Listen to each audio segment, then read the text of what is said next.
টোডাইজি temple আর নারা deer park দেখে আমাদের পরের গন্তব্য ছিল ওসাকা ক্যাসেল।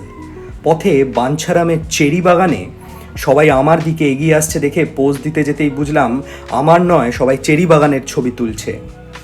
এত চেরির মধ্যে পন্ডিচেরি কোনটা, এই নিয়ে জাপানের বালিখালে আমি আর আমার ভাই আলোচনা করছিলাম। সামনে তাকিয়ে দেখি 3 তলা দুর্গ, পুরোটাই সবুজ, তার পাশে একটু পুকুর, পুকুরে অবশ্য তেলাপিয়া মাছ নেই শুনে আমার মা গম্ভীর মুখে একটা ছবি তুলল।